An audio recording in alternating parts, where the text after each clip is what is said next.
Welcome to Unpoured Perspectives. This week, it's not your mind on whiskey, it's your mind on rum. We're happy to have with us Matthew Carroll from Carrolls Distillery. How are you doing today, Matthew? I'm doing great, Joel. Glad to have you with us. So you're out in New Brunswick right now? Yep, Merroir, New Brunswick, sitting at home. Very nice. How's the weather been? Okay. It was warming up last week, but then we came dipped back down into the colder temperatures. But hopefully spring is coming up soon. So Yeah, we got that good old false spring. yes, Yeah, I think that may be even a false spring. I have a feeling we're gonna get hit another one or two, yeah. two more times. Fall spring, second winter, and then yeah. Yeah, So yeah. why don't you tell us a little bit about Carroll's Distillery? Like introduce it for us. Well, I want to say thank you for taking the time to interview and invite me on your podcast.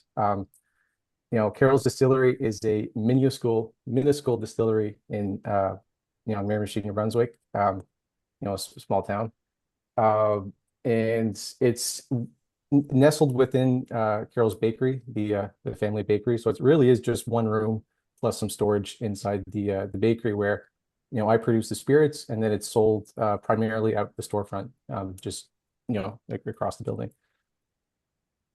How did Carroll's Distillery come to be? Well, I was always interested in spirits in general, but more rum specifically.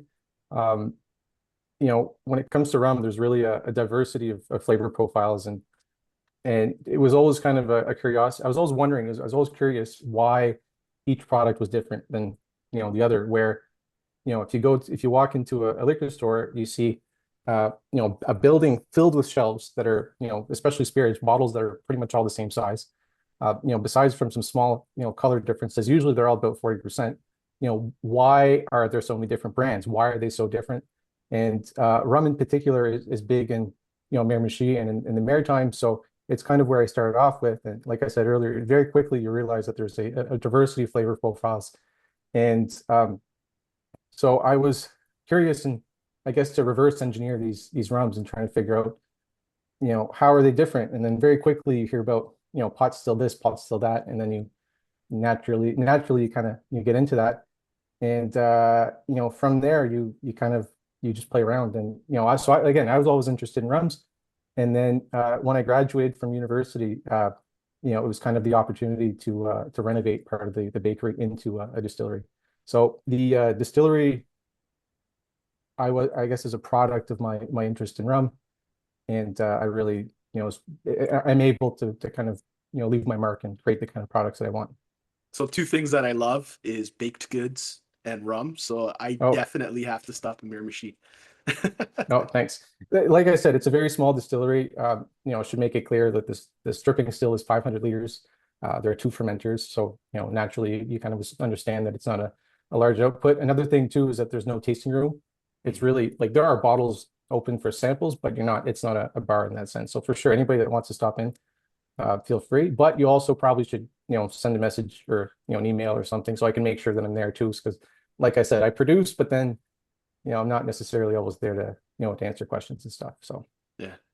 Now Even if it's you drop in, just a quick point, all of your bottles are priced incredibly well, right? Like yeah, your bottles are 22 to $32, and like before one tax, is sure, and one is like $65, right? right? Yeah, the so it starts off, yes, actually, so the cheapest product, or okay, I should start to say all I make is rum. So everything I make is distilled from sugarcane molasses. But the cheapest product is a neutral grain spirit vodka at 26. Um, what cheapest rum's at 28, but to your point, the high ester is at $75 now. So, but yeah, generally speaking, I understand, especially maybe out west or in your area, spirits, especially craft spirits, tend to be a little bit higher. Um, one thing that does keep like I said, the cost down is being associated with the bakery, where Mhm. the distillery doesn't have to pay necessarily someone to stand by a cash register all day. You can kind of I'm able to kind of work off the bakery staff in that sense. So it definitely does help. So now you were kind enough to send us out a few samples. We're gonna maybe take a look at a couple of things. Which one would you suggest we try first?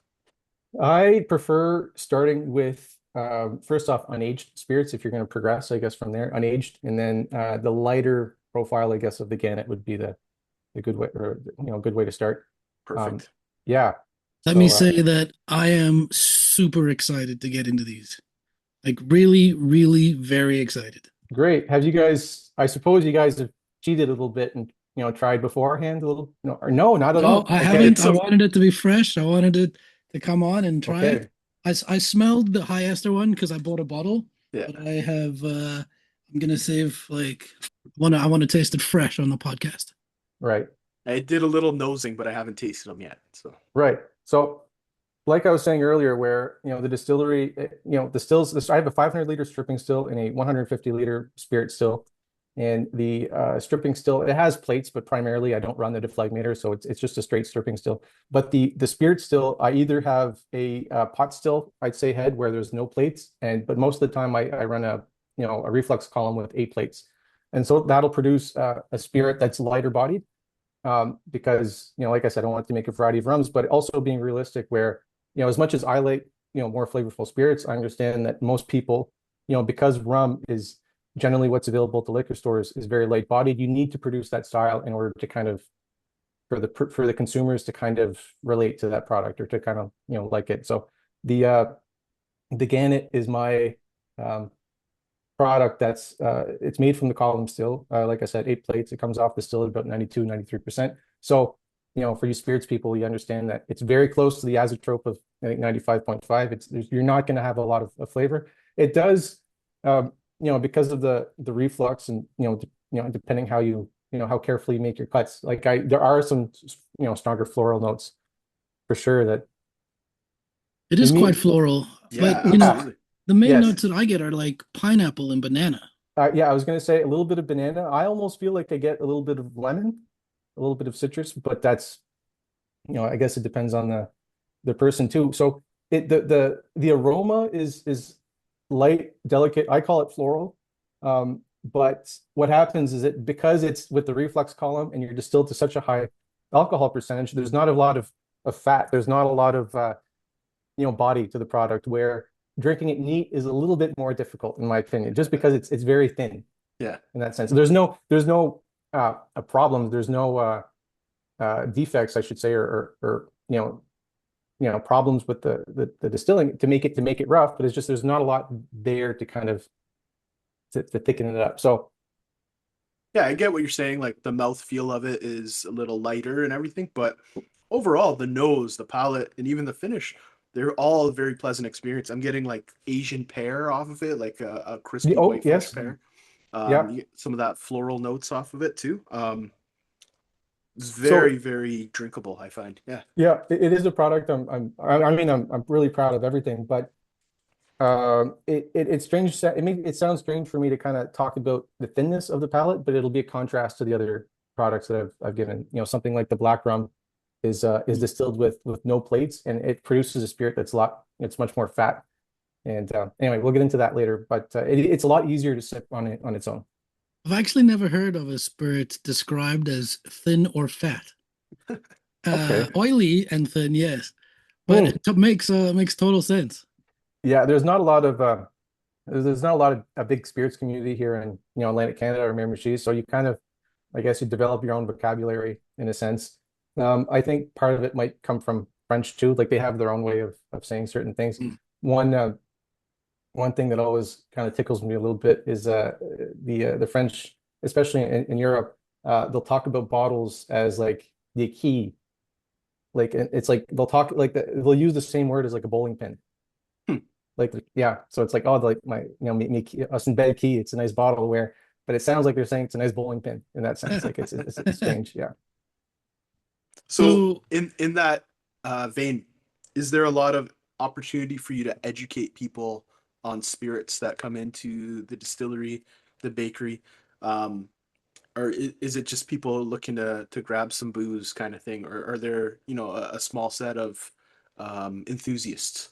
For sure. So one benefit, I guess, from selling out of the distillery is that there's a lot of contact with consumers. Mhm. You know what I mean? For sure, the bakery is a big draw where, most people that walk into the building are looking for a loaf of bread or they're grabbing cookies and stuff like that. And, they'll grab a bottle on the way out. That's most people, but you do definitely have some people that are really interested in the spirit and frankly, it seems like for a lot of people, it's the first time they've actually had a chance to ask questions about spirits, like me or like anybody really. You go to a liquor store and then you have rums that are white, you have rums that are gold or amber, and then you have rums that are black, but there's not really, anyone to guide you through that in that sense. So and it feels like for a lot of people too, alcohol is a drug, and I feel like there's a shyness maybe a little bit around it. So definitely, being at the distillery and being able to approach people that are asking, looking at the shelf, definitely is a lot of opportunity to educate. And more than that, the distillery door, like from the storefront to the distillery, it's closed, and because of fire codes and stuff like that, and which is fine. But it's really a rich experience when you're able to talk to people about the product, and then you can say, hey, I'll come show you the distillery next door. So they're able to make that connection between production and spirit, which often is completely disconnected. Very cool. Yeah. This is a fine product. I love it. Oh, thanks. Very nice. Do you have like bakery pairings with your rums? Oh, no. Sorry, not quite, no. But that would be interesting. So just quickly, what is does the bakery like breads, or is it like pastries, or is it like? Yeah, it's primarily a production bakery that focuses on breads. There are sweets, but the bread is baked fresh every day. And when you say production bakery, do you mean that people come in, like they can come in and buy a loaf of bread, or do you mean Yeah. like it's a mass? Well, it's kind of, well, I mean, depends what mass is. It's not that, it's not Wonder Bread, but it is I guess more of a volume, Hmm. relatively speaking, bread bakery. So obviously, yeah, there are people up front. There are, there's a there's a shelf where there's bread, and there's a cash register where people can walk in and buy bread. But the people that work, at the front end are mostly packaging. Like if someone comes in, then they'll serve them, but it's more of a more of a volume kind of thing. Now, one thing you mentioned about alcohol being a drug in a sense, right? So there's some shyness there. Just a quick side story. Yeah. I had a friend in New Brunswick who he got into a fairly bad accident. He was going to be laid up for a while. Um, so what I did was I actually contacted you, and I had a bunch of bottles shipped to his house.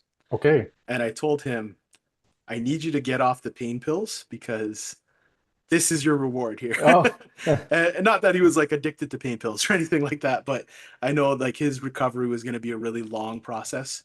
Um, and I want to say that having those bottles up on the shelf helped him to recover a little bit quicker because, some 6 months later, he's like, yeah, I'm going to crack this first one now. And he okay. really enjoyed them. So just Nice, a little nice. side story there. That's great, but that's maybe a good opportunity to mention. Like most alcohol producers in Canada, Carroll Distillery does ship. So there's a web store, and you can place an order. So And you ship Canada wide. Canada wide, yes. Incredible. That's awesome. Yeah. I still want to visit this bakery line just a little bit more because I have a question about sort of the bakery microclimate, right? Okay. Obviously, um, I guess there's a bunch of extra yeasts or a bunch of things that are happening in the air. It's obviously not just a standard Mm, warehouse that you're distilling in. mm. There's smells and things that are happening there.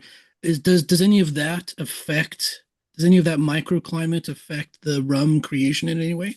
I'd like to say yes, but almost certainly not. The products, the barrels that are aging are outside in they're not in the building. And the fermenters are closed Hmm. fermenters. So, you hear of distilleries that don't want to change their roof because they're afraid that the yeasts is in the roof is might change. And this it's not, no, it's not that situation. It does, you know, it's funny, you hear people constantly, they come in, it's like, oh wow, it smells wonderful. But if you've been there for a couple hours, you kind of Yeah, you God don't knows smell it, bud. you don't smell it anymore. So but no, I don't think so. Actually, when I first started, like, before the distillery opened, I spent a lot of time trying out different kinds of yeast, and I was surprised at how well bread yeast works, just regular So that was surprising. I didn't end up, yeah, I ended up not choosing going with the bread yeast, but especially for the cost, it's really surprising how well it works. Did you ever consider experimenting with open air fermentation? Uh, it's it, something to think about, but I like it. The footprint of the distillery is quite small, and it would have obviously like an open air fermentation is better for certain kinds of flavors and whatnot. But I like because of the bulk of the rum I make is kind of light bodied. I felt like it would be better to kind of go with a closed fermentation. That being said, closed fermentation is just it's just a cap sitting on the fermenter. You could if you take that cap off, it does kind of help that a little bit. No, something to think about for sure, but no. And then also the problem is sourcing that. I'm not sure where you would source an open air. It's kind of a problem too. Like half the challenge is knowing where to get everything. It's kind of when opening a I'm with distillery. you. So So one of the things that we picked up on your website is that with this Gannet rum, there seems to be some sort of legal pain point. Um, yeah, if we read the write up, maybe Kevin will put it up on the screen when we do the final cut there. But it seems to be that there is something in here that there's a little context to. Did you want to talk about that for a minute? yeah, sure. So in Canada, there's all kinds of rules, and then there's all kinds of things that are not rules, which is another thing to talk about. But with rum, there is a 1 year minimum age kind of where in the sense on paper, every rum that you're selling that is sold in Canada has to be aged for 1 year. I know that most people that listen to the podcast will know that that's in fact not true. And then you have situations where the Rum Agricole, like Martinique, agricultural rums where, legally white agricultural rums cannot be aged. And when it comes to aging, anyway, there's a small number of countries that have minimum age statements and minimum age rules, and Canada is one of them. And And so Australia too, actually. I just came yeah, back from there. yeah, I think They have a Australia has 2 or 3 year. yeah, I understood it was a 2 year. Yeah. I think, yeah, I'm drawing a blank a little bit, but there's a few places that have minimum age rules. United States and Europe not being one, European countries. And so anyway, a lot of rum that, makes it here doesn't necessarily have to be aged, which is a good thing, in my opinion. Um, the aging rule is kind of on paper, again, is supposed to encourage quality in that sense, but that is, and it does to a certain point if you have improperly distilled spirits, or if you have continuously distilled spirits, it might be difficult to eliminate the entire head cut. And so, there is definitely some benefit to, having some evaporation, some angel share kind of affect that. Anyway, without getting into it, the Gannet is not aged. And for a while, it was just spirit derived from sugarcane products, and I've kind of reverted it to the white rum. And anyway, but it's a little bit of a challenge for local producers where the rules are applied for small producers, but the large producers generally get a pass. Honestly, I really love this rum. It's very flavorful. The nose is punchy and Thank you. really And dark flavors. and the next product in the lineup, if you will, is Sandpiper aged rum. So it's essentially the same distillate except aged for 1 year. You guys don't have that sample, but it's aged a little bit. It has a little bit of color.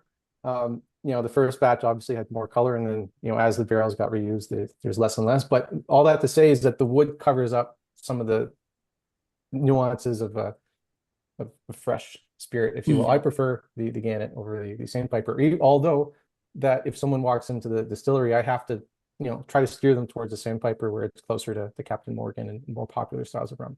Understood. Yeah. Does I'm going to use a buzzword here. Does Wow. terroir, does that play any factor into your products? Terroir or Merroir. Merroir, what's that? So there's a new buzzword in the alcohol sphere called heard that. Merroir, which is like instead of the effect of the land, it's the effect of the sea. Wow. Terroir. I actually was going to make a social media post about that. One effect of terroir is obviously it's rum in New Brunswick, so It's like there's not much a parcel. You're not talking about certain parcels of sugarcane or whatnot. The molasses comes from Crosby's um, in a drum, but the aging is outside. So I'd like to think that the climate, the year-to-year variation of climate has an effect on spirits, and so it's kind of interesting. Whereas like most of the year, the temperature is quite low, quite cold, but the summer it's pretty hot, especially in a closed kind of container where the barrels are. And so I almost like to think of aging as how many summers. Has it been one summer? Has it been two summers? As opposed to years in that sense. That's the way I look at it. Mm. And if for sure, I'm just going off, but if you want to develop more on any questions, feel free to pressure if I'm not exactly going on track. No, Well, we're happy. shall we move on to the second one? Oh, Yeah. sure. If you will. Do you find that the water supply plays into any part of your product?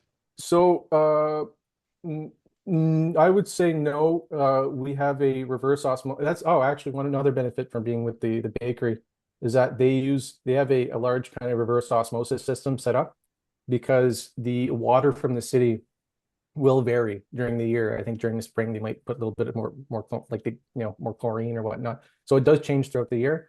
So for that reason, they have a reverse osmosis machine, and that RO water is what's used for the fermentation and even the dilution.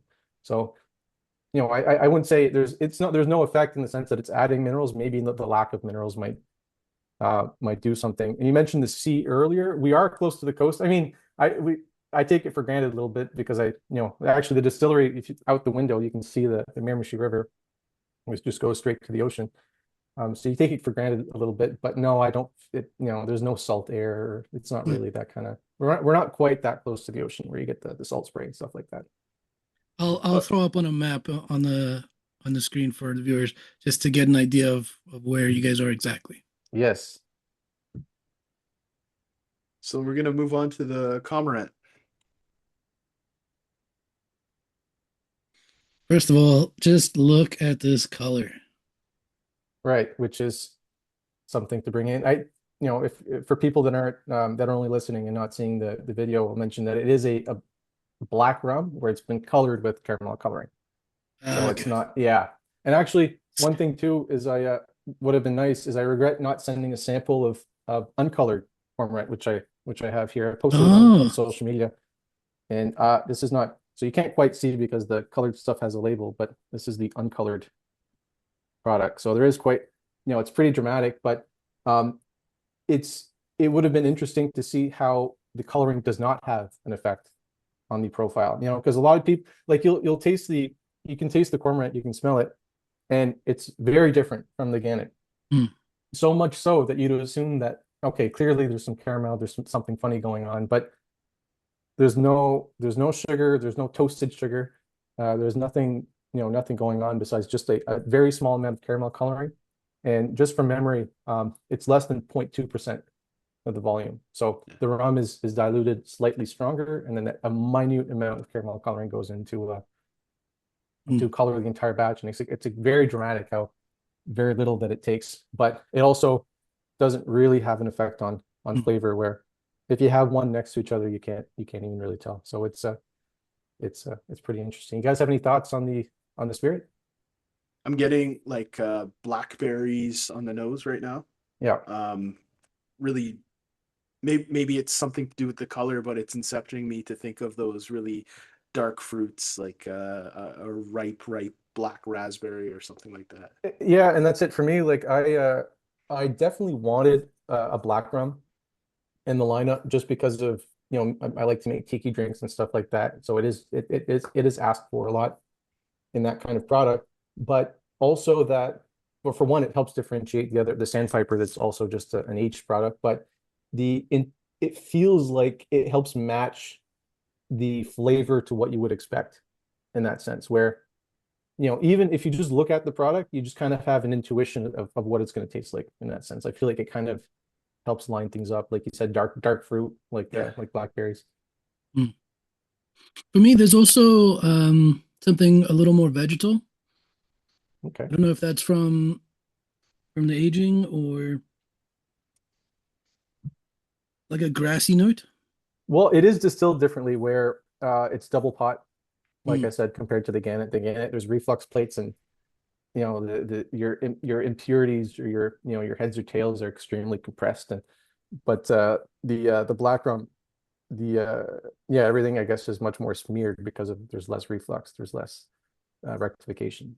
Also So yeah. like stewed fruits and stewed plums and prunes and stuff. Mm, But it's very good. Yeah, so I think you just touched on it there. So the main difference between the one we just tried, the Gannet, and the Cormorant is the style of distillation, and the exactly. Cormorant is also aged. Yes, is also aged, and actually the batch that's out now, the what you guys is a blend of what you guys have is a blend of 2-year-old and 4-year-old rums. Wow. So What's the oldest spirit that you have on hand? ooh, I think I have 2 barrels of high ester that should be about 3.5, Hmm. 4 years now. Yeah, around that. So not very like it's a small. There's aging stuff. There are 4 barrels and or sorry, 8 barrels, and they get cycled through. So Yeah. As a smaller distillery, is getting barrels a big task, or is it something that you're able to procure fairly easy? it's not very difficult, I would say. There's a number of brokers of bourbon barrels in the States. Um, if I were to try to get bourbon barrels directly from a bourbon distillery, that would be, a challenge. So the brokers do a good job at distributing barrels. Part of the problem though is shipping, Hmm. where there's a producer in New Brunswick that he explains that he gets them shipped by the trailer full, you know, which is a way to break down costs, but it's not always a feasible for a lot of producers because it's like I'd say you can get the barrels, you can get them by the truck or whatever, but you got to fill them quick enough, right? So it's having that stock because otherwise they dry out. So one big component of purchasing barrels is getting barrels that are freshly dumped that have a lot of whiskey still in them to keep them properly humidified because as they dry out, the wood contracts, and so they're kind of harder to fill where you got to fill them up with water for a while and they're going to leak and you got to keep topping it up and eventually your barrels can swell back up and seal, but it becomes kind of a challenge. And I understand that if you leave barrels dry for too long that they'll just fall apart. Something that people don't realize is that there's not really any glue holding these things together. It's just the pressure from the hoops that and the staves that kind of push apart. So if you take out water, then the barrel loses integrity. So you have to order what you can manage. Mm. And I when we got our barrels, it was I had two different orders of 4 barrels. It was nice because they fit on a pallet, but obviously the shipping's higher. Hmm. So is it difficult? Logistically, no. I guess like I said earlier, it's like you kind of just have to know where to order them from. But it is difficult in the sense where it's more expensive to manage Yeah. because the shipping's higher. How many times do you use those barrels, or have you just been reusing the ones you got and that's I, it? I've Or just do you yeah look, okay. yeah I've Do just you been have plans to purchase new barrels or? that decision is approaching slowly over time. As emptied another barrel for Sandpiper last week, and I was like, well, you're getting there. You know what I mean? Yeah. So this was yeah last no anyway last year, but like there's not a ton of color.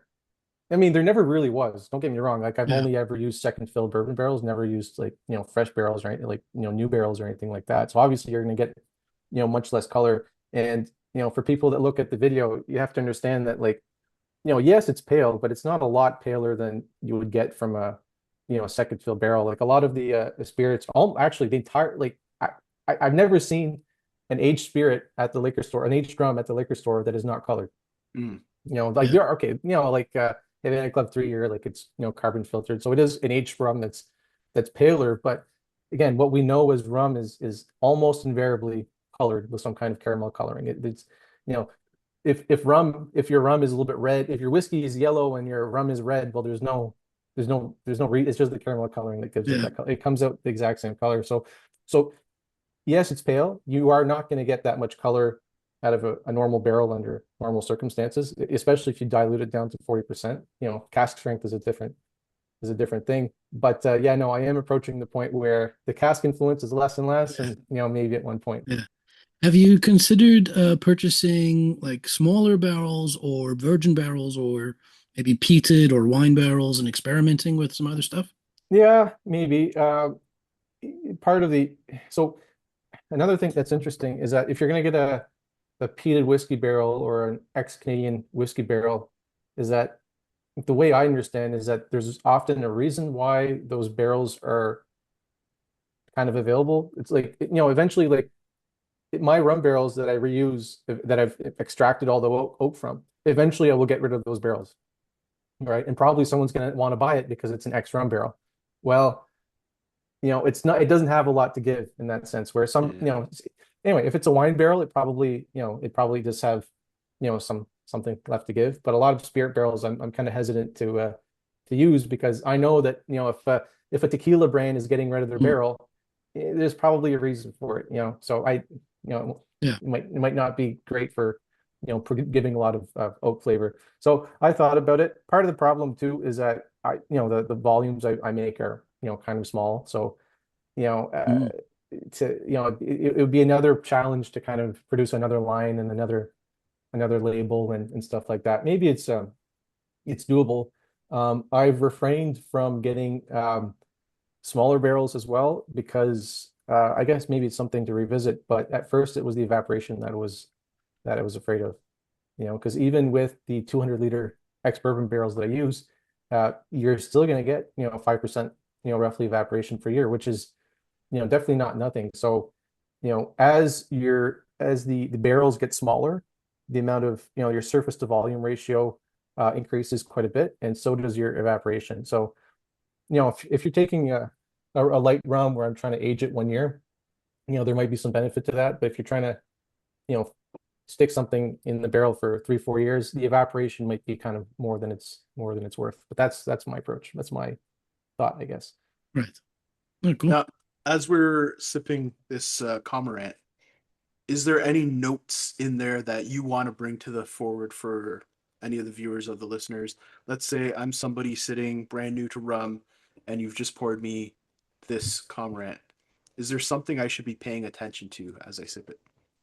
Well, I think you hit the hammer on the nail earlier when you said blackberries. For me, that's what I'm getting mostly. But for me, it's a pungency in that sense where it's just I don't like using the term, I don't like saying molasses flavor, but I feel like and I don't want to say funk either, because then that gets confused with some Jamaican and some esters. But it really has I call it fat. I feel like it has a roundness to it that kind of really sticks out in products, where something like the Gannet, like I said, Mm, you can get a little bit of banana, a little bit of pineapple, but that fades away quickly when you put it in a drink. So if you're going to make a daiquiri with the pineapple, yeah, you're going to get those floral notes kind of sitting on top of that drink. But the actual rum, once you've mixed it with lime juice, is gone. Really, there's not like it's not really intense. But something like the black rum, I like to put just a drop of it in coffee.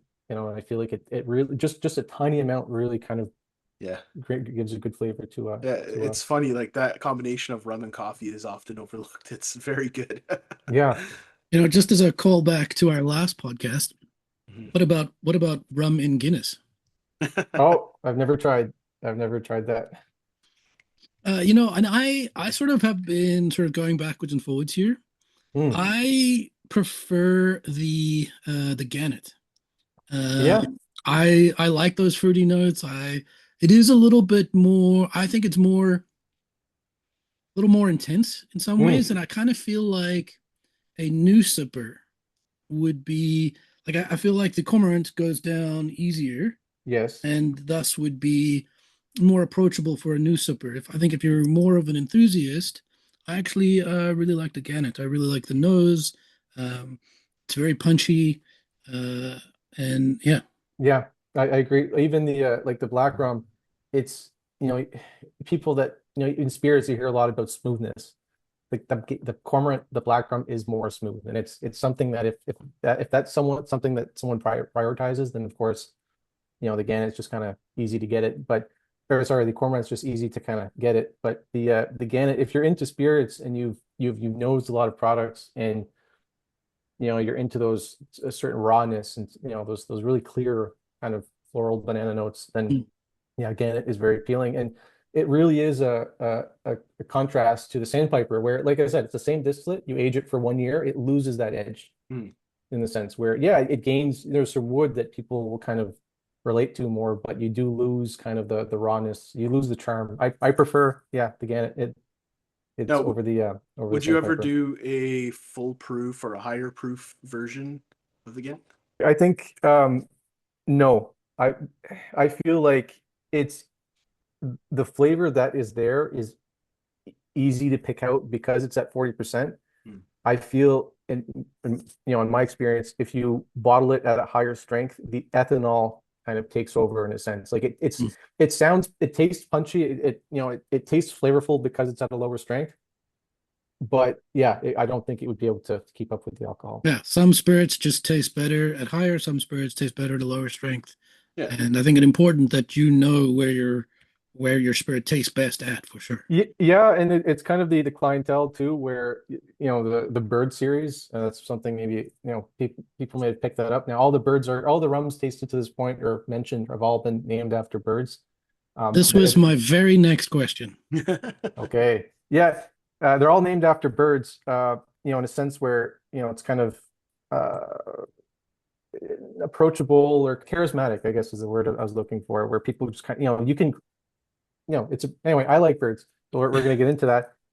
But yeah, the bird lineup is meant to be kind of approachable for the layman, to anybody that just is used to going to the liquor store and getting their industrial rums. So I definitely you want the strength to be kind of par at level with kind of what you're not comparing to, I guess. And what I So would say is, even though it's not at a higher ABV, I didn't feel like it was lacking flavor in yeah. any of those levels. Like Mm. it was very enjoyable right from start to finish. So It, um, that's kind of why I would want to try it at a higher level, just to mm. as an experiment to see if there was something more there. But it's definitely very satisfying in the glass right now. Yeah, I mean, I've bottled higher strength, a couple of bottles of higher strength for some friends and stuff. But yeah, like I said, I like to keep it um, lower strength Mm. for. And actually, you mentioned flavor. Before we move on from the Gannet, I wanted to mention that the blend or how it's been the composition of the Gannet has changed over time. Where very early on, like I make, with the column, I had two different styles of very light rums that I was making. One spirit tasting hardly like anything, and then the other one being like what I would call the flavoring, rum in that sense. And I would blend both together to still have some rum flavor, but not to be overwhelming or anything. So anyway, I was very, I guess, prudent when I was blending early on, and over time, I've just transitioned completely into the flavoring. So this, what you're tasting now with the Gannet, to me would have been what I would originally call the flavoring kind of Interesting. column portion. So So it's neat to see the evolution of the spirit over a certain amount of time. yeah, I felt it was more effort than what it was worth. Mm. And people, if you're look, it's flavorful on its own, but like if you're going to drown it with Coke, then you're not really the difference between the flavoring and the not flavoring one. It was pretty, kind of a small difference. So, and yeah, I just felt like it streamlined operations just to just make the flavoring one, and it produces a better product that people that are into spirits would appreciate. Well, I'm not drowning either of these in Coke. No, Definitely not. Yeah. But I just wanted to get into the labels just a tiny bit more. Two quick sentences. Um, is it true that you've named the the, the bottles, the mm. Cormorant and the Gannet and the bird series, and you've tried to match sort of the personality of the bird to the personality of the spirit? In a sense, where yeah, I guess I've. I mean, I only have a few rums, so it's not a you Sure. don't see not there's not every season or stuff like that. But I definitely felt like something like the Gannet and the Sandpiper. I feel being light bodied, they go well with summer drinks, summer cocktails. I would say like your Gannet, your mojito, your daiquiri, stuff like that. And so I just felt like it kind of matched that time of year. And so I wanted birds to me that reminded me of the summer and the beach. I felt like it worked And better. it seems like it keeps you far away from the tropes of the pirate and the palm tree and Yeah, well, it's kind of funny where, for me, whether people are used to drinking pirate rums or not, like I'm really into birds and bird watching, and I mentioned where the rum was. I keep looking towards my bottles here at the left, but um, when I graduated from a biology degree, and I primarily interested in birds, and so it really was, I guess, an extension of myself and mm, things that I'm interested in, and it's kind of, I guess, maybe a side note. To me, it's really interesting. Where I love wildlife and natural history and birds, and I also like spirits and rum. And I like them both equally. I'm both more or less interested in both, but a lot more people are interested in spirits than there are birds. So I talk to people about spirits pretty regularly in the distillery, but if I'm having a bird watching outing, there's not that many people that show up. So it's nice to uh it's kind of my way, I guess, to promote local wildlife too, and mm, push, just make people aware of what these things are. super cool. Yeah, my family, my wife and her family, they're all from the Maritimes as well. So they're from Nova Scotia. Um, love getting out there. Usually at least once a year, we'll try and get out there, and it is always one of the highlights, just going to the beach and watching the sandpipers run up and Yeah. down. Um, we're definitely outdoorsy type people in that Mm. sense, and that we enjoy creation and or sorry, animals and things like that, and just really the nature, just being in nature. It's really calming for us too. So I feel you there. I really appreciate that too. It's too bad Bobby wasn't on because he's a bird guy too. Oh, Yeah, nice. yeah, Oh, that's really You guys are interesting. both bird guys and rum guys. and rum guys. Yeah, Oh, I had no idea. Even, but in the Maritimes, like birds are probably the animal group that are most well known. But even New Brunswick are a small province, but there are a lot of people. But there's we're a small group of birders, I guess, that are kind of in a network. So yeah, it's nice to know that you know yeah. It's Bob is funny. also a birder. Bobby's a birder and a rum guy. He's said it many times. If he was limited to one type of spirit, his one type of spirit would be rum because rum is so diverse. Right. Um, And maybe I should add on just a thought where, because of the current situation, I guess, from a distribution point, where, I would say that, if you're just going to go grab a bottle at the liquor store, your average rum is probably going to be less good than your average whiskey or your mm, average brandy. But I do feel like, kind of as a secret, that the best rums are better than everything else. mm, That's my That's opinion. yeah, yeah, it's good. as a whiskey guy, I don't know if I can agree 100%, but I definitely understand and see what you're saying. And yeah, Yeah, like, yeah. Anyway, there's a lot of, yeah. So there's a lot to discover. You're coming along, Kevin. We're bringing you along, whether I you do like it or have, not. yeah, I got a long way to go in rum, that's for sure. Can we get into this high ester? Maybe just before that, you mentioned the seasonality of birds. Oh yeah, sure. I guess no, I guess just before I forget, one rum that we skipped over that you guys don't have is the spice rum, the Mm, Gadwall, and now it's called Gadwall, but it used to be Fall Duck. And just because I felt like, spiced rum kind of, and like it works with the season of fall, kind of like pumpkin spice and mm. that kind of stuff. So, that's why, and oh yeah, Gadwall, and it's a duck that we see mostly in migration Okay. in New Brunswick. So we see it, to me, oh, you can see it in the spring, but I see it most often in the fall. And so it just kind of, for me, it just ties everything together. But yeah, it changed name quickly to Gadwall, because next thing you know, you're in the middle of June. You have this spiced rum that you're trying to sell, and it's called Fall Duck, right? So it's like, let's make it a little bit more. It's still the Gadwall, but it's still like a duck that I see during fall, but I Yeah, got to make it a little bit more of a year-round kind of yeah. thing. So Out of curiosity, what kind of spices are you using in that spice rum? it's proprietary. Okay, okay. I'm not going to get into the details, but one thing that is interesting is that so during the process of making the spiced rum, I wanted to try different spiced rums that are on the market. I guess what people are actually going to compare it to, and in doing so, it was very eye-opening. Actually, I still have my samples. I actually tasted them again lately. Most spiced rums are actually vanilla. Hmm. the main profile is actually vanilla. You would think that spiced rum is rum plus spices. And I mean, it's true, like vanilla is a spice, on paper, but nobody eats vanilla ice cream and says, "Oh, this is spicy," No, So true. it's kind of an interesting thing. So there Yeah. are baking spices. There are, there's a lot of vanilla flavor, and then yeah, there's so some Mm. artificial flavors in that sense.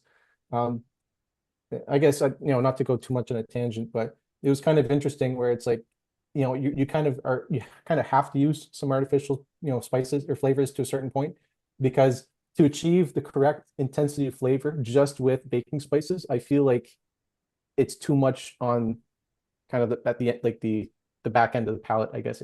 It'll taste good, but then you might get, if you drink a lot of it, you might get a little bit of heartburn and stuff like that. So it's Mm. like you almost have to, balance both. So of course using real spices, but not, Yeah. but yeah, the rums that you're ultimately going to compare, that people are ultimately going to compare to, or are ultimately going to be familiar with, are going to be mostly vanilla. Interesting.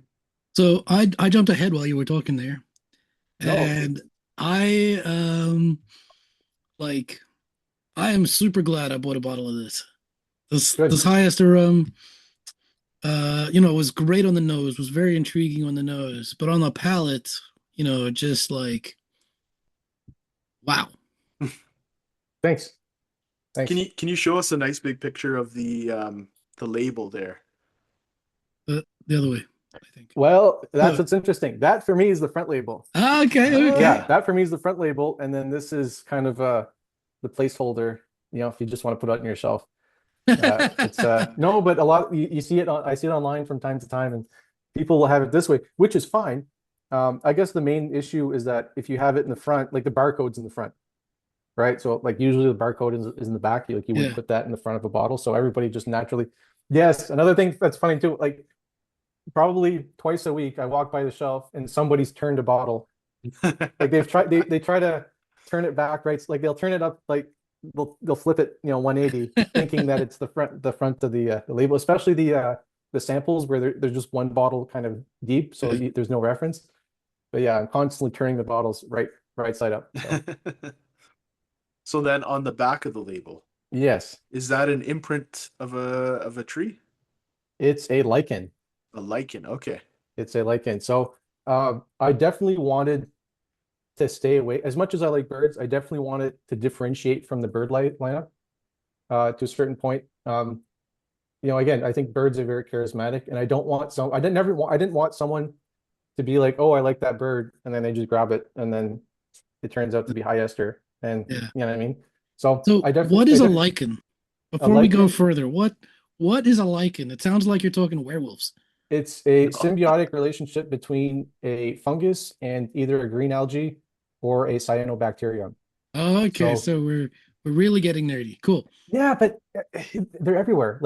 So as I really know, I know birds. Lichens, I'm less familiar with, I have to say, and I feel like so. Yes, it's natural history. It's stuff that I'd like to be for people to be more conscious of. Um, but I guess another reason for it is that it also kind of fit the vibe of the high ester. You see a lot of independent bottlers. You see a lot of branding with high esters that they'll put like a flying saucer. They'll put some, they'll put the stars like, it needs to like there's kind of like an abstract kind of angle to high esters because it's so out there compared to every other rum. So I definitely wanted to fit that because you look at that the lichen and you think that okay, is that a fermentation? Is that something to do with, is that a strange bacteria? Like what's going on? Especially because it's like just a vector image too. Like there's not, actually, if you go on the website, you can see the reference picture Hmm. it was taken from iNaturalist. But that's lichen. It's all over the place. It covers trees. It covers rocks. It's slow growing. There's really all kinds, and it's super interesting. Kevin's gonna be in his backyard in 15 minutes out there with a flashlight looking for some Yeah, lichen. yeah. Any rock that's been there for a while, yeah. That again, it's been a minute since I made that, and I'm not super up on my lichens. I think it's Porphyria crustulata. I'd have to check, but it's uh The very quick Google thing here says, like all fungi, lichen fungi require carbon as a food source. This is provided by their symbiotic algae and or cyanobacteria that are photosynthetic. Yeah, so there's a fungus that is the matrix essentially that produces that's the body, and then you have a photobiont, you have another organism that is able to use the sun for photosynthesis to kind of get energy. I'll be honest. Oh, I'm like, this is not. I'm not smart enough to oh. understand what's going on here. No, I like this stuff. I like talking about this stuff. This is no, cool. yeah, but it's interesting because you'll again you're just in the forest and you see these spots on a rock and you just Yeah, think, oh, it's this rock that's been weathered a certain way, but no, that's literally an organism growing on the rock that you wouldn't realize. yeah. We Next time went. me and my wife go walking, I will point out some lichen to her, and then There she'll you look at me like I'm just like, go. Yeah, of course, and everybody should download iNaturalist. And then lately there's I think some smartphones have like Google Lens I think built in, so you just take a picture of anything, mm, and then I think even our smartphones nowadays, there's usually a somewhere on your settings there's a button you can press when viewing that picture, and it'll say like your phone will say what it thinks what that organism is. So it's never been Yeah. easier to get into natural history. You don't necessarily like eventually you'll get into a bunch of books, but it's just to say that it's you have resources that are able to kind of at least start you on the right path to what a certain organism is. Goes So it's back to just being aware of our surroundings yeah, too, right? Like, I mean, yeah. there's so much out there that we take for granted. In a sense, maybe even the distillery. Like people may see a bakery and not see the distillery. They don't stop to take a look. But when you do stop and you take a look, you're going to see something very interesting and Yeah. hopefully be rewarded. Yeah. yeah, Um, yeah, maybe a little metaphor there. yeah, Had too many rums, but This is really good. I am thoroughly enjoying this. I get Um, tons of papaya. Like yes, it's that's oh like right. yes, pure papaya for me. As I go further away from the glass, I'm getting almost like a white freezy, like a mm, Like a cream soda lychee. freezy. Yeah, not quite. More like Not a cream quite. soda freezy. Okay, Um, but yeah, like papaya I see it. massively. Yeah.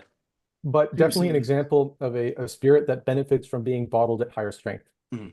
Yeah. where like it has enough intensity that it's able to keep up in that sense. That it's the flavor of it is able to overcome just the alcohol.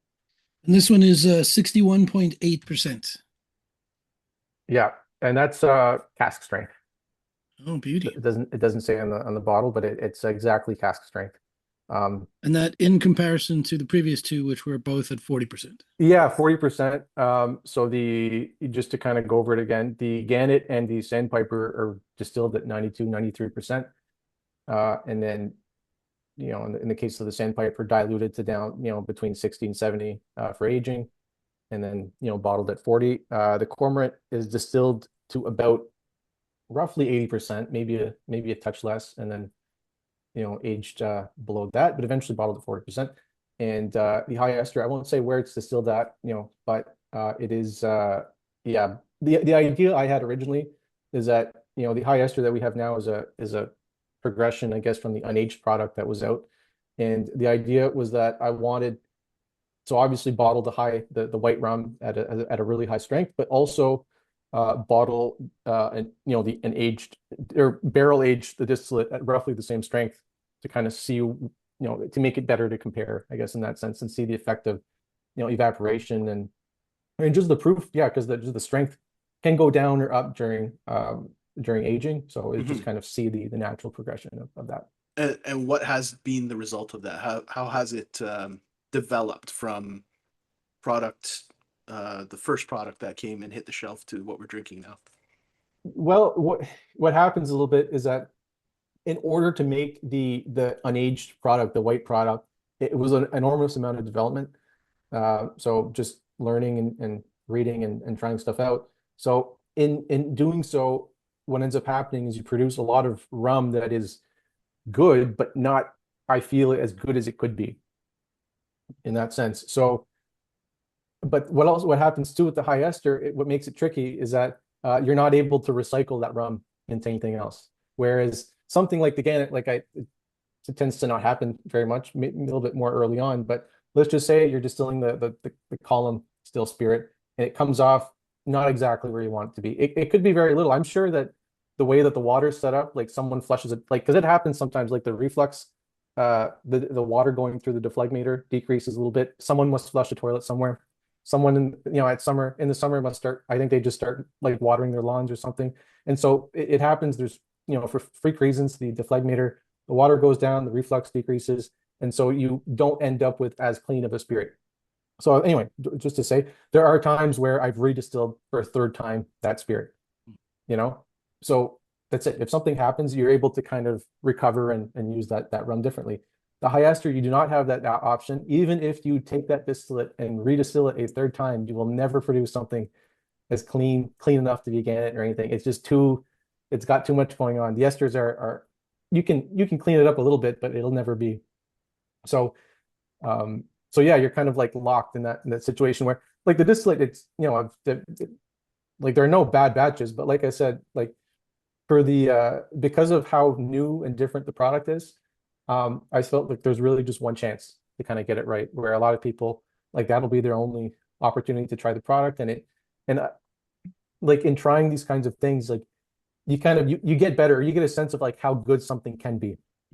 In that sense, where you're like, okay, this is good, but I know I can kick it up, I can kick it up a notch. I can do, something else to really kind of get it to where it's at.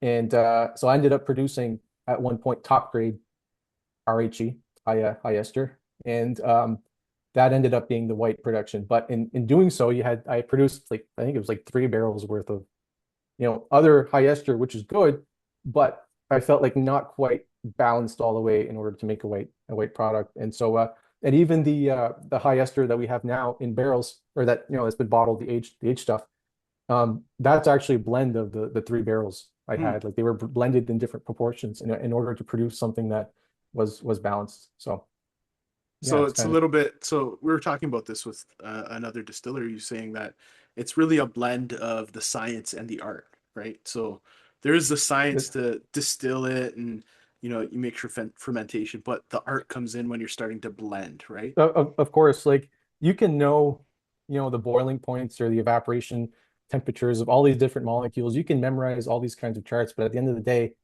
is it good or is it not good? Like you're gonna have to, at one point, you're gonna have to, no matter what you're gonna have to sit down with your glass and really evaluate this, and put it together in a way that makes sense.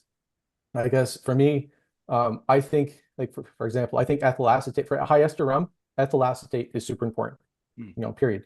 But I like it less. I feel like I don't like too much of it. My threshold for it is probably maybe a little bit lower than what people might expect for a high ester rum. Like I don't know, I'll show you. I had a bottle like I have a bottle of Long Pond here, which to me it's difficult. Like for me, it's not very drinkable in that sense. Where I like it, I'm glad I have it for a reference, but I don't like it's too much ethyl acetate. You get there's too much nail polish in that sense.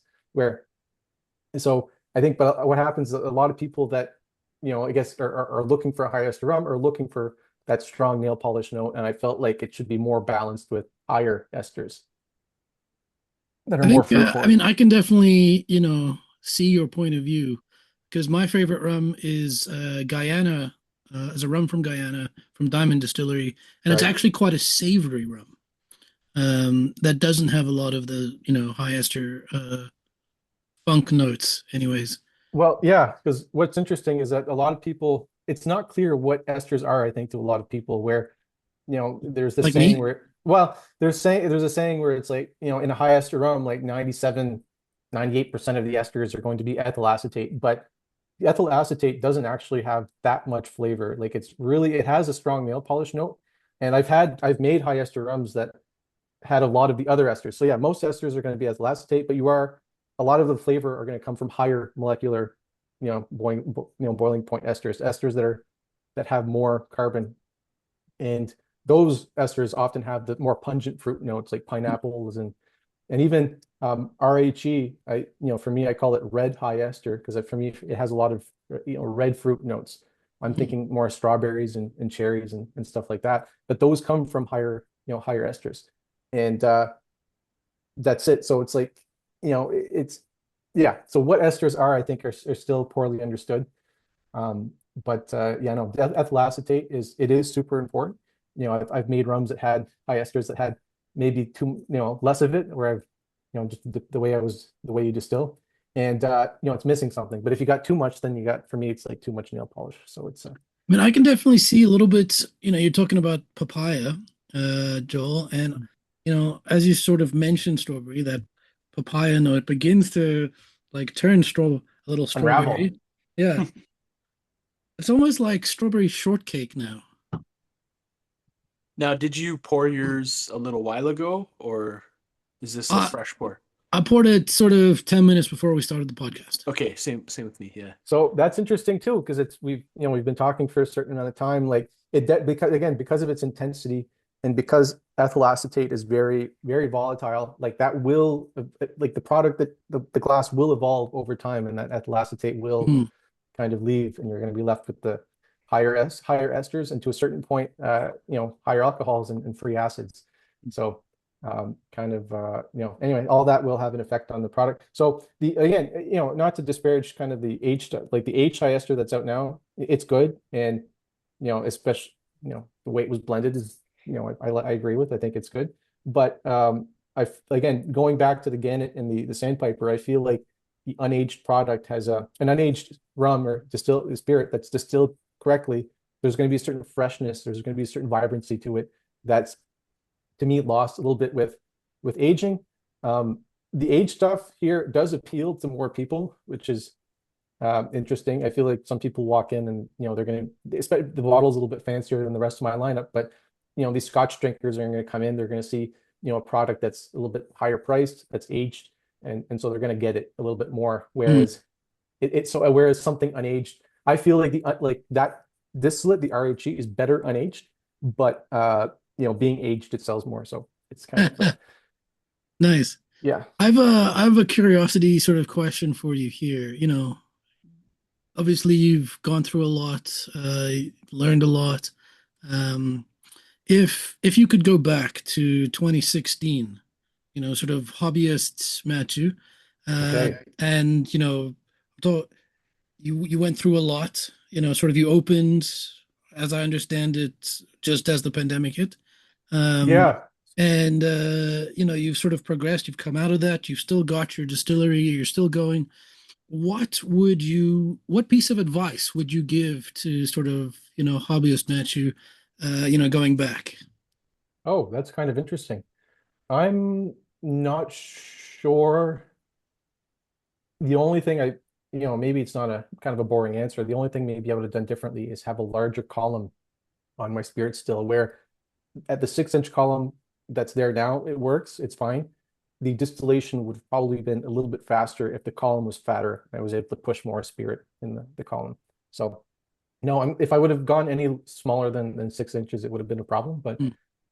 yeah, it would have maybe had a little bit more, um, a little bit larger plate. So with reflux, it's not just the amount of plates you have or how tall the column is. The width of the column also has an impact on how much spirit you can actually push out of it. So, or even on paper, if you have a wider column, you're able to have more actual alcohol in reflux, and you're able to increase the amount of reflux and in principle create more pure spirit. you know, for me, when I was sort of learning more about rum, right? I found rum more difficult to understand than whiskey, right? And that is because of all of the different rules, like you already referenced. A bunch of different countries have different aging rules. Some countries have no aging rules. There's rum agricole, there's molasses and Mm. underpits and sugarcane, and sometimes it's spelled with an H and other times it's not. Um, Maybe just for some of our newer listeners to rum, what's the difference between rum and rum agricole?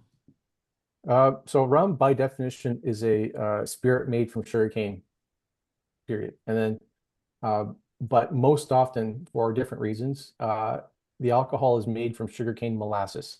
So on paper, you take sugarcane juice, you extract some of the sugar, which would have been how most sugar is made. It's more of a coarse sugar that you've extracted from sugarcane juice, kind of roughly. But you're going to end up with a syrup that still has some sugar in it, where everyone knows molasses is. It's very a strong, like, pungent syrup. So there is not much market for large amounts of syrups that molasses, that syrup that you're going to have left over from sugar production. So rum was really created as a way to kind of produce more value out of that waste product, a waste product essentially from sugar production. And so most rum is made from sugarcane molasses. There's a small amount of rum that's made directly from cane juice that doesn't go any sugar extraction. So it's really a more raw product where you have more of a flora, you have more wild, bacteria that kind of, play a part. And often because you don't have to deal with kind of the pungency of cooked molasses, the rums. So they're produced in places that will tend to distill it differently also. The French colonies will use a Colonne Creole that produces a rum that's more, that's less rectified, that has more impurities, that has more flavor and is able to pick up some of the cane notes that you get from a plant. So rum agricole is molasses? Sugarcane. Is sugarcane. Okay. Sugarcane. And then just rum. Everything's sugarcane. Everything is sugarcane. Sure. So it's kind of a problem with rum where everything made from sugarcane is rum. It's more cheap to distill industrially, where you take this sugarcane, molasses, and then you distill it to a point where it's very pure, almost a vodka distillation, and that's almost what we have. All of it at the liquor stores, almost all that, except for Appleton and El Dorado. And so it's a very neutral spirit that on the label you're not able to differentiate between products that are hot distilled, that retain more flavor, or the Colonne Creole that that is distilled a little bit more coarsely, where you're able to get flavor. So so the really premium products that are batch distilled or distilled very artisanally aren't able to differentiate themselves from the industrial products. Right, but rum agricole, right? Like it's all sugarcane, but some of it is sugarcane molasses, or maybe most of it is sugarcane molasses. Yeah, and some of it is sugarcane juice. Well, do those names map to rum, like sugarcane and sugarcane juice and rum agricole, etc.? Or is it not like a thing? So what happens is that people will generally say rum agricole or agricultural rum to kind of specify cane juice rums. Okay. But cane juice rums are rum agricole is not only just cane juice rum, it's a specific kind of cane juice rum. But it ends up being most of the volume. So there's Guadeloupe, a lot of the French colonies, mostly Martinique and Guadeloupe, will they own the rum agricole, and actually the main. It's like a tequila and mezcal. Everybody just says tequila. Well, tequila is a kind of mezcal that's very specific. It's specific to a region, right? Or to a certain style. Where yes. Rum agricole is a specific style of cane juice rum. But the larger category of cane juice rum is pure jus. So really pure juice, I guess, which I like less. But I haven't actually had a chance to try them. But I understand that there's a number of there are a small amount of rums that are pot distilled or made from sugarcane juice, but that don't fit the appellation of Martinique, and there are specific rules. One of the strengths, I guess, of rum agricole, or that specific style of cane juice rum, is that they do follow a lot of rules very strict, where they actually have minimum amounts of congeners, like the impurities that give flavor. They have minimum amounts. Their fermentation is regulated, where there's a minimum or a maximum of time, and all kinds of stuff, including that white rum cannot be aged, and there's different words for different styles of aging. So it's it's a really more pungent, flavorful spirit by definition. Yeah, cool. So trying to get it clear for rum is complicated. Yeah, right? Rum is. I find rum very complicated. Yeah, it's got an interesting history, though. Honestly, Yes. like you can sit there and you can read about all the history, even in the Maritimes, coming from Jamaica, the cod trade, the rum runners, all these different things, how they all intertwine into each other. It's a great historical read if you ever got into something like that. So for our listeners, like we really encourage you to look into that.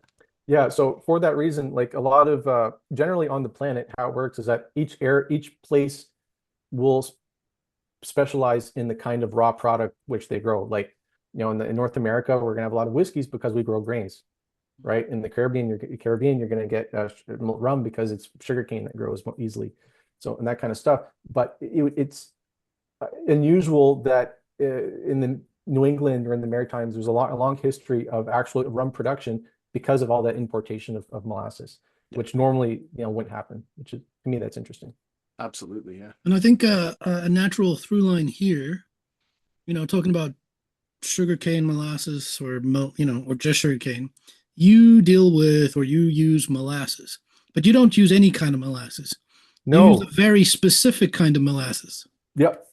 Crosby's Fancy Molasses is Fancy Molasses is the kind of molasses, but Crosby's is the brand. And I would like to tell you more about Crosby's, but I don't not super well up on that.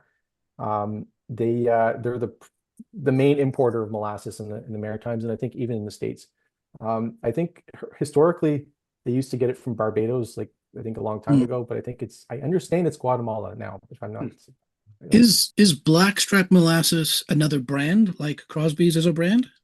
So it's a different style of molasses. So Crosby's is the brand, and in Canada there are rules, and even different places in the world, there's different kinds of molasses that they have different denominations or different rules where I think in Canada, I don't want to say, I don't want to trip up my words and say something that's not true, but so there's at least fancy molasses and blackstrap molasses. So I mentioned rum earlier, where historically it was made from a molasses or this sugarcane juice where you've extracted some sugar essentially, and you're left over, and you have a leftover molasses where you've got some sugar left over, but you've extracted a lot of it. Fancy molasses is more of a cane syrup, where it's boiled down sugarcane juice where no sugar has been extracted. Okay. Which is kind of interesting. It's kind of it's very interesting. And then blackstrap would be where you've extracted some sugar and it's more of a traditional molasses. The reason I'm asking is because you see this on a bottle all the time, right? You see a blackstrap molasses rum or a blackstrap rum, right? And so I just kind of wanted to understand what the difference was. Thank you. That's super cool. Well, yeah, it seems to be more of a marketing term, because most rum, in principle, based on the Canadian kind of rules around blackstrap molasses, is most rum is made from blackstrap molasses. So most rum is blackstrap rum if you want to follow that definition. You have certain black rums that have been sweetened, and it seems to imply that there's molasses or blackstrap molasses added back to it. And then you fall into the discussion of, is that even rum, in my opinion.